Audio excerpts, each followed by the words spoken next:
morning, Jim McKinnon, CEO with Money Management. Every now and then when you do something on Facebook, a year ago, 2 years ago, whatever, they take you back and let you see it.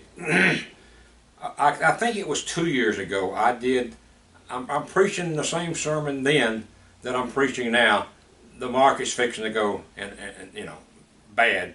And people didn't believe me then, and I hope they're believing me now. Anyway, there's only two things you can do. By the way, I gave this talk to the federal and retired employees the other day, and it's kind of ironic because we're talking about only two choices. It's not that difficult to figure out what to do. Well, it's difficult to figure it out, but there's only two things you can do when you get into a situation like we're getting into. Horrible inflation, taxes have to go up, having trouble getting goods.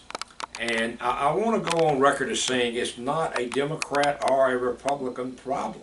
It's an American problem. It's all of them. This has been going on for 30, 40, 50 years through Democrats and Republicans. So, Republicans want to blame Uncle Joe. And as much as I'd like to, that's just not true. Absolutely not true. And then, of course, the Democrats want to blame former President Trump. Again, not true. I mean, this has been going on forever. So when you get into a situation like that, there's only two choices, and we've already chosen ours. I'll tell you in a minute. First choice, raise interest rates. Now, if you raise interest rates, more than likely you're going to slow down inflation. Always has in the past. But here's what's going to happen. You're going to crash the market. The stock market generally crashes, which generally leads to a recession. That seems to be the method that we've chosen because, as you probably know, yesterday they raised interest rates 0.75, 0.75%, which is the biggest raise they've had in a long, long time. And they say they're going to raise it more. So just understand, they're trying to get inflation under control, and in trying to get inflation under control, it's almost guaranteed to crash the stock market and put us into a recession. That's always happened in the past. I can't guarantee you it's going to happen in the going forward, but I'd bet the farm on it. Second thing they could do was to keep interest rates where they are, and if they do that, they may avoid a recession, but the problem's going to be hyperinflation.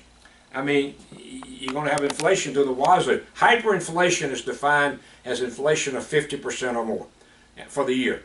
So in other words, something that cost $100 this year will cost $150 next year, 50% more. And that's a terrible situation. So actually the Fed's between a rock and a hard place. I mean, what do? Do you put the stock market crash, put us into recession, or do you take the risk of putting us into hyperinflation? And they've obviously chosen this route right here. So they have made their choice. 0.75% is a lot of money. That's a big, big increase. And by the way, who's the biggest payer of interest?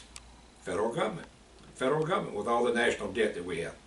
So folks, I just want you to see, this is exactly what I talked about when I did the presentation to the retired federal employees, and we didn't know at the time what they were going to do. Now we know. So I'm going to tell you to get ready. You might want to give us a call. We can help you. We can help you get ready. We can help you protect your portfolio. Precious metals has always done well in a market that's going down. Always. Now, can't guarantee you again. But if we can help you any, you give us a call. I think I've got our number here, Kim. 601-990-2102. Or you can text us at 601-757-6488. Or you can send us an email at jim.mckennon, McKennon, @gmail.com. Hey, thanks for watching. Hope you have a great day.